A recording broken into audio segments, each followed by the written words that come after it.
Hi అండి. అందరూ ఎలా ఉన్నారు? ఈరోజు ఉదయాన్నే రొయ్యలమ్మే ఆవిడైతే వచ్చింది. రొయ్యలైతే తీసుకుందామని పిలిచాను. రొయ్యలైతే తీసుకున్నానండి. ఆవిడే ఒలిచేస్తుంది. చాలా స్పీడ్‌గా అయితే రొయ్యలు ఒలిచేసేది. కాకపోతే తన ఏళ్ళకేదో దెబ్బ తగిలిందంట. అందువల్ల రొయ్యలైతే స్పీడ్‌గా ఒలవలేకపోయిందండి. కానీ త్వరగానే ఒలిచింది. చూసారు కదా! రొయ్యలైతే క్లీన్ చేసేసింది. నేను వాటర్‌లో కడిగేసేసుకున్నానండి. ఉప్పు, పసుపు ఏసుకొని గిన్నెలో పెట్టేసేసి ఒక ఉడకైతే రానిచ్చాను. ఎందుకంటే మనం డైరెక్ట్‌గా వేసుకుంటే అందులో ఇసుక ఏమన్నా ఉంటే కర్రీ కూడా ఇసుక ఇసుకగా తగులుతుంది. నీచు వాసన కూడా రాకుండా రొయ్యలు తీసుకున్నాక కర్రీ చేయకపోతే పాపం రొయ్యలైతే ఫీల్ అవుతాయి కదా! అందుకే నేను పొయ్యి మీద కళాయి పెట్టేసి అందులో కాస్త నూనె అయితే వేసేసాను. కాస్త ఆయిల్ హీట్ ఎక్కిన తర్వాత 2 పచ్చిమిర్చి అయితే వేసేసాను. పక్కన పొయ్యి మీద పెట్టుకున్న రొయ్యలు ఉడికిపోయినాయండి. అవైతే రొయ్యలు అయితే సపరేట్ చేసేసుకుని వాటర్ అయితే పారబోసేసాను. ఆ వాటర్ అయితే వాడుకోవడానికి బాగుండవు. 2 పెద్ద ఉల్లిపాయలు అయితే తీసుకున్నాను. అవైతే సన్నగా తరిగి ముందుగానే పెట్టేసుకున్నాను. ఆ ఉల్లిపప్పు కూడా నూనెలో వేసేసాను. ఉల్లిపాయలు అయితే నేను చిటికెడు సాల్ట్ వేసుకుంటానండి. ఎందుకంటే ఉల్లిపప్పు త్వరగా వేగుతుంది అండ్ తీపిదనం కాస్త తగ్గుతుంది. అందువల్ల నేనైతే కొంచెం సాల్ట్ అయితే వేస్తాను.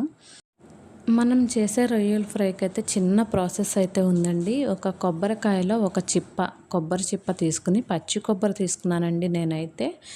ఒక పచ్చిమిరకాయ 2 పచ్చిమిరకాయలు వేసుకోండి. నేనైతే ఆ మిరపకాయల కారం ఉందని ఒకటే వేసుకున్నాను. కాస్త జీలకర్ర, దాల్చిన చెక్క, 2 లవంగాలు, 2 యాలకులు, కొంచెం సాల్ట్ అండి. కొబ్బరి కూడా తియ్యగా ఉంటుంది కదా! కొంచెం సాల్ట్ వేసుకుందాము.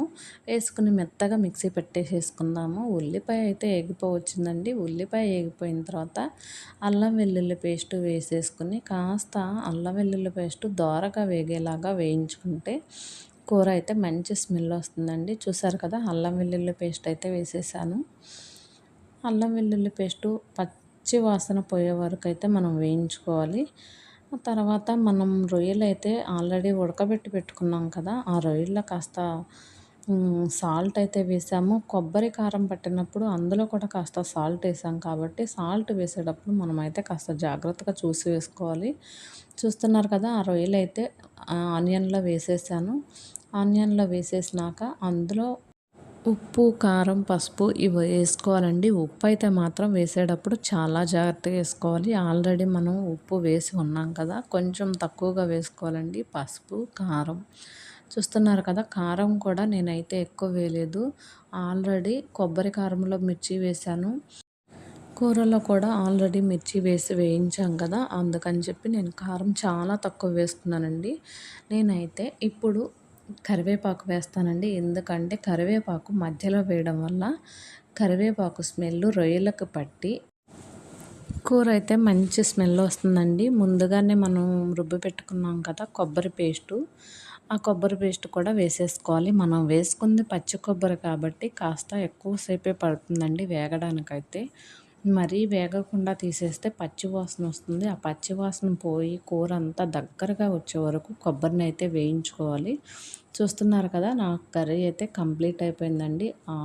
కొబ్బరి అయితే చక్కగా వేగిపోయింది. అందులో నేను ఇంట్లో ప్రిపేర్ చేసుకున్న గరం మసాలా పొడి, ఒక నిమ్మ చెక్క తీసుకుని రసం అయితే పిండేసుకున్నానండి. చక్కగా కలిపేసేసుకుని కూర అయితే ఒక 5 మినిట్స్ అయితే వేగనిస్తే టేస్ట్ అయితే సూపర్‌గా ఉంటుందండి. కొబ్బరి వేయడం వల్ల రొయ్యల ఫ్రై టేస్ట్ చాలా చాలా బావుంటుంది. కర్రీకి ఫినిషింగ్ టచ్ కొత్తిమీర వేసేసుకుంటే కర్రీ కంప్లీట్ అయిపోతుందండి. ఇలా రొయ్యల ఫ్రై ఇలా అయితే చేసుకుంటే పిల్లలైతే చాలా చాలా ఇష్టంగా తింటారు. పెద్దలకు కూడా చాలా బాగా నచ్చుతుందండి. కొబ్బరి వేయడం వల్ల పిల్లలకు కూడా ఆరోగ్యానికి చాలా మంచిది.